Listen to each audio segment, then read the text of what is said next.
দিন কয়েক পরেই ঈদুল আজহা বা কুরবানির ঈদ।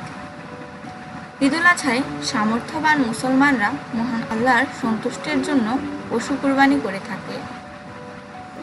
এটি ইসলামের একটি বিধান। কুরবানির পর মাংস সংরক্ষণে ফ্রিজ ব্যবহার করা হয়, তবে অনেকের বাড়িতে ফ্রিজ নাও থাকতে পারে।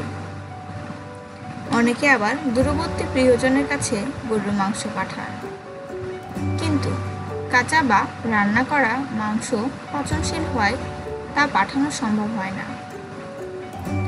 গরুর মাংস সংরক্ষণ করার প্রাচীন উপায় শুটকি তৈরি করা।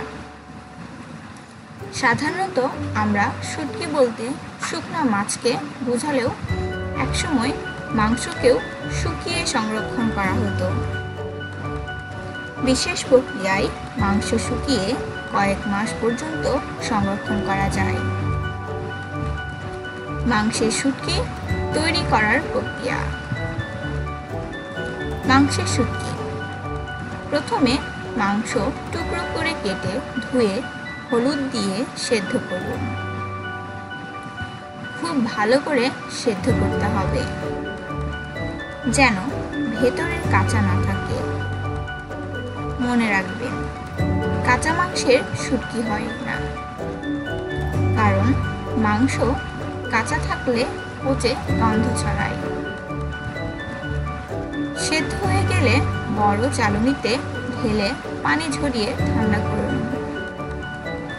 এবার মাংসের টুকরোগুলো গেঁথে কড়া রোদে শুকিয়ে নিন।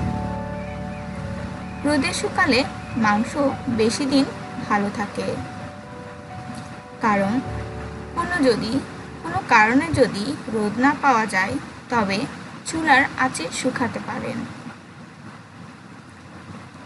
মাংস ভালো করে শুকিয়ে গেলে তার থেকে খুলে এয়ারটাইট টিনে বন্ধ করে রাখুন। মাংসের শুটকি রান্নার পদ্ধতিও বেশ সোজা। গরম পানি করে তাতে টুকরোগুলো ভিজিয়ে রাখতে হবে। এরপর থেতো করে মাংসের ঝুরি রান্না করা হয়। চাইলে ভুনাও করতে পারেন।